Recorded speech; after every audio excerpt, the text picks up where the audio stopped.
Acte manqué. L'expression est tombée depuis longtemps dans le langage familier. On parle d'actes manqués pour tout, pour n'importe quoi, sans savoir vraiment de quoi il s'agit. Alors qu'est-ce qu'un acte manqué?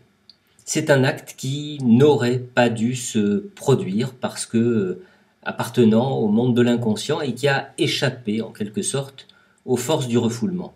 Il s'est frayé un chemin hors de l'inconscient pour se réaliser dans notre vie. L'acte manqué traduit donc le dépassement de la force du refoulement par la force du désir caché. Dans son ouvrage Psychopathologie de la vie quotidienne, Freud cite une quantité d'exemples d'actes manqués, de lapsus, de gestes, de mouvements pas si innocents que ça, et qui en tout cas ne doivent strictement rien au hasard ou au destin.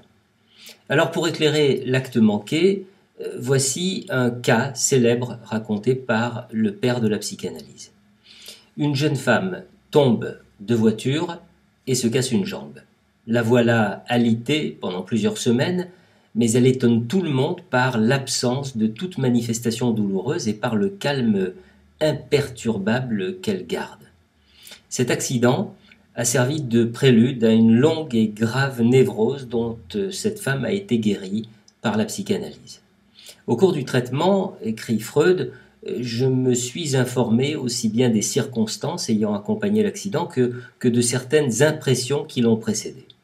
La jeune femme se trouvait avec son mari, très jaloux, précise Freud, dans la propriété d'une de ses sœurs, mariée elle-même et en compagnie de plusieurs autres sœurs et frères avec leurs maris et leurs femmes. Un soir, elle offre à ce cercle intime une représentation en se produisant dans l'un des arts où elle excelle, le cancan. Le cancan qu'elle danse en véritable virtuose à la grande satisfaction de sa famille, mais au grand mécontentement de son mari qui lui chuchote lorsqu'elle a fini « Tu t'es de nouveau conduite comme une fille ». Le mot « porta », nous dit Freud. Est-ce que ce fut à cause de cette séance de danse ou pour d'autres raisons encore?